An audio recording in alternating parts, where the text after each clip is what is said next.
Good evening, and thank you, Mr. President.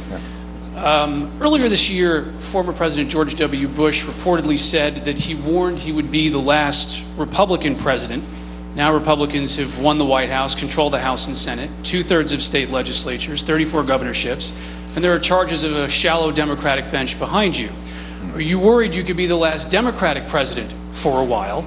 And secondly, sir, speaking of your predecessor, he made sure to offer essentially no public criticism of you during your time in office. Will you equally withhold public criticism for President Trump, even if he attempts to dismantle much of what you've accomplished? Thank you.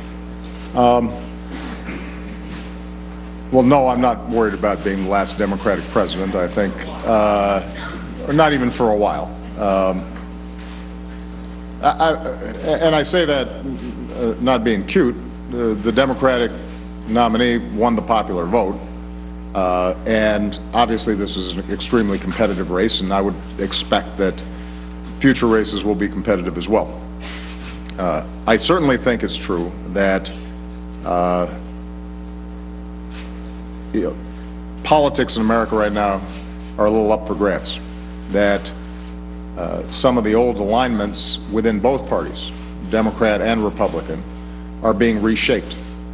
And although the results of this election involved some of the specifics of the candidates and aren't going to be duplicated in every subsequent election, Democrats do have to do some thinking about how do we make sure that the message we have is received effectively and results in winning elections. This is something that I've been wrestling with throughout my presidency. When you look at the proposals I put forward, they garner majority support. The majority believes in raising the minimum wage. The majority believes in common sense gun safety rules. The majority believes in investing to rebuild our infrastructure and create jobs. The majority believes in making sure that people aren't going bankrupt when they get sick. The majority agrees with all the individual components of Obamacare. I think there was a Gallup poll this week, subsequent to the election, that showed that the general public has a more favorable view of Democrats than Republicans. And as I noted, my approval ratings are quite high. And yet, what's been true during the course of my 8 years is that that does not always translate. In fact, too often it hasn't translated into working majorities, either at the state level or at the federal level. Now, some of that is just the nature of our system and geography, right? As long as Wyoming gets the same number of senators as California, there's going to be some tilt towards Republicans when it comes to congressional races.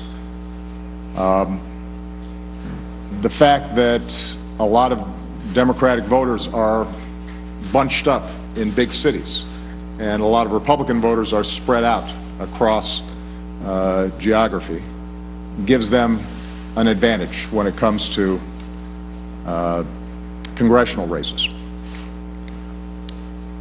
Some of it is just political bad luck. For example, I came in as an economy was in free fall, and although we took the right steps to save the economy, in my midterm election in 2010, people couldn't yet see the recovery, and not surprisingly, the President's party got punished. We lost control of a lot of not just congressional seats, but also gubernatorial seats and state legislative seats, and that happened to be the year that the census is done and you start doing redistricting, and those Republicans took advantage of political gerrymandering to lock in majorities, even though in numerous subsequent elections, Democrats have actually cast more votes, or more votes have been cast for Democratic congressional candidates than Republican, and yet you end up having large Republican majorities. So there are just some structural problems that we have to deal with. But look, you can't make excuses about the rules. That's the deal, and we got to do better. And I think doing better, as I said, involves us working at the grassroots, not ceding territory, going out into areas where right now we may not stand a chance of actually winning, but we're building up a cadre of young talent, we're making arguments, we're persuading, we're talking about the things that matter to ordinary people day to day and trying to avoid some of the constant distractions that fill up